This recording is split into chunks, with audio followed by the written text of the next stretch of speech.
Well, guys, now we're going to be talking about not only the last film in the Cornetto trilogy, but it's also unfortunately going to be the last old or slightly old movie that I'm going to be reviewing for this summer before I get back to reviewing more newer films. Where in this summer we started with Jaws, and now we are ending it with The World's End, once again directed by Edgar Wright, and once again stars Simon Pegg and Nick Frost as the leads. You also have actors like Paddy Constintine, Martin Freeman, Rosamond, Pike, and Brosnan, another James Bond actor, and it is about Gary King, played by Simon Pegg, who is an alcoholic that decides to go back to his childhood home, Newton Haven, with 4 of his friends to go back and see if they can go through all 12 pubs there, so that Gary can finally complete the Golden Mile that he's been wanting to complete for years. But they soon find out that Newton Haven has been taken over by a bunch of robots disguised as people that they recognize from their childhood and their teen years,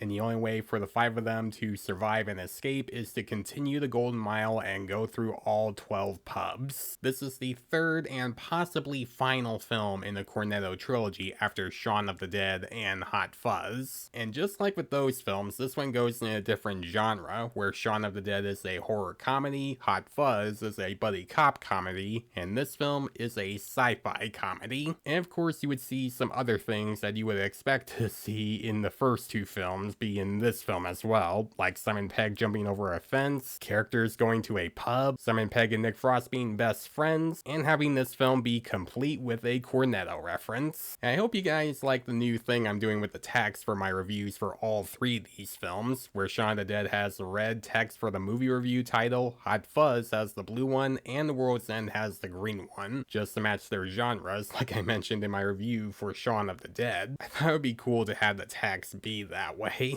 Now, when I watched this as a teenager back then, I loved this movie. I watched it so many times and I laughed so hard every time I watch it. It was one of those films I would want to watch a lot back then.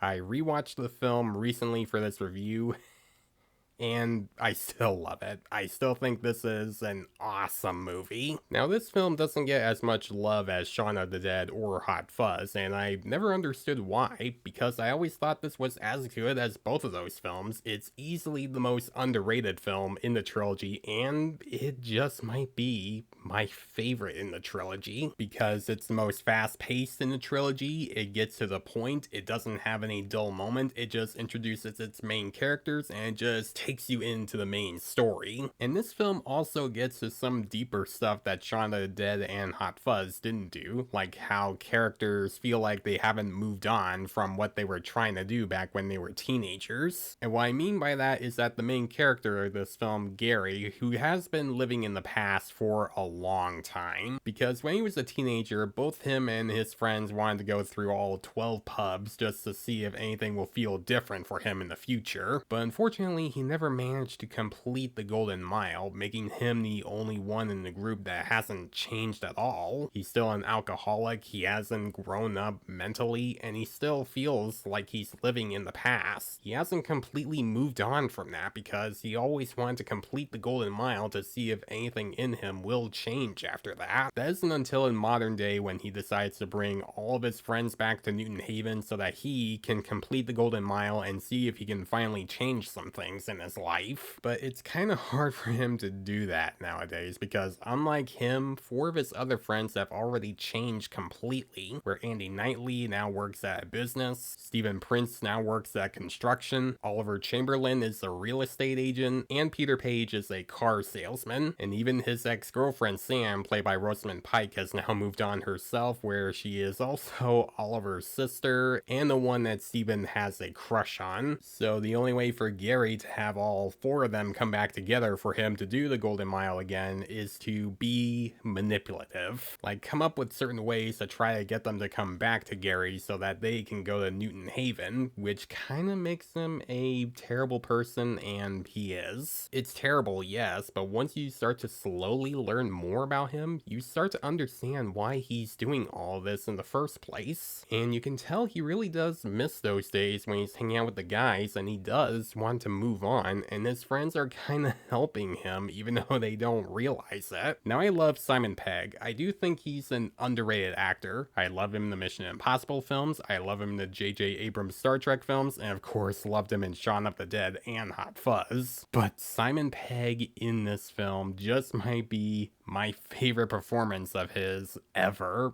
Every scene he's in this film, he is killing it. Like, his energy, his charisma, his line deliveries are all flawless. His performance in this film is Oscar worthy, and every scene he's in, he is on fire. And just like in the first two films, both Simon Pegg and Nick Frost play wonderfully off of each other. Their chemistry is definitely a highlight for sure. Except in this film, it's a little different, where in the first two films, Nick Frost would be the goofball and Simon Pegg would be the straight man. Except the roles are now reversed, where this time Simon Pegg is the goofball and Nick Frost is the straight man. Where in this film, their friendship is broken, where Andy has never forgiven Gary for putting him in a terrible situation, but he's kind of forced to be a part of it anyway because he was his close friend back when they were teenagers. And just like I've been saying in my reviews for the Cornetto trilogy, the editing, the music, and humor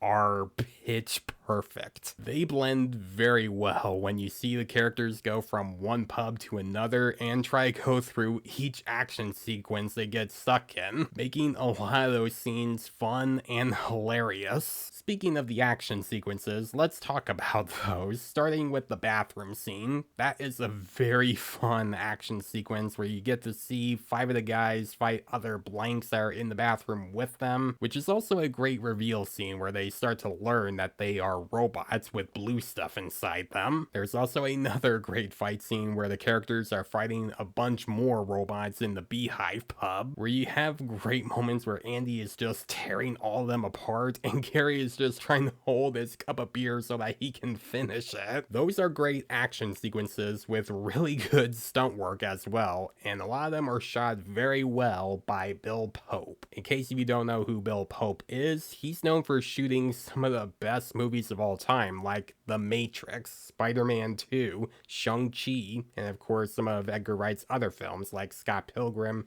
and Baby Driver. This is a very well shot movie, especially with the nighttime sequences, with the color palette and the dark lighting that they would use. And he's one of those cinematographers that knows how to shoot action sequences, and when those happen, they do not disappoint. You see everything that's happening, they feel gritty, they don't feel choppy or messy. It all looks incredible, and that's definitely one of the best parts of this film. This is also a very funny movie, with both the lines that Gary says throughout the film and with the physical comedy as well, when you just see the characters get drunk throughout the film. Like, it leads to some hilarious moments that I can't help but laugh at, especially with one scene where Andy is trying to explain to Rosamond Pike about what the robots are thinking or what they're planning, and he says F it, and then he walks out and accidentally breaks the glass on the window on his way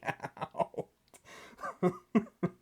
Man, that one always gives me a laugh. There are definitely some great foreshadows throughout the film where you get to notice like little hints of what they're setting up for the rest of the film. I'm not going to go into full detail because this video isn't going to contain spoilers for the film, but look out for those hints, and there is a special feature on the Blu-ray showing more of the hints and foreshadows that the film has later on. Then we get to the ending where everything is revealed. We start to learn more about why these robots are on Earth, which leads to one of the funniest arguments slash discussions I've ever seen in a movie. And just like I mentioned before, this movie does get pretty deep at times, especially when you learn more about the characters and what they've went through in the past and how they are trying to overcome it, and seeing what that part of the past have done to them and how they can try to move on from it. Where this film definitely has a little bit more emotion than the first two films did when you look at at it that way. Guys, The World's End is an amazing film. It's my favorite in the Cornetto trilogy. It has a very deep story that is funny, but sometimes emotional. It has fun characters. It's very funny. It's well shot. It has great song choices and great editing as well with the crash zooms. And when you look at movie trilogies we've gotten over the years, you would usually see the ones where the first two films are good, but the third one is the worst one. But not with the Cornetto trilogy. The Cornetto trilogy is one of the only trilogies where all three of them are great. And this film is no exception. It is an amazing film, and it's possibly my favorite in the Cornetto trilogy. And that is why I am giving The World's End an A+. And there you have it. I gave all three of these films an A+. And that's really rare where all three of the films are just that good. There would sometimes be one or maybe even two that aren't as good as the original. But not with this trilogy.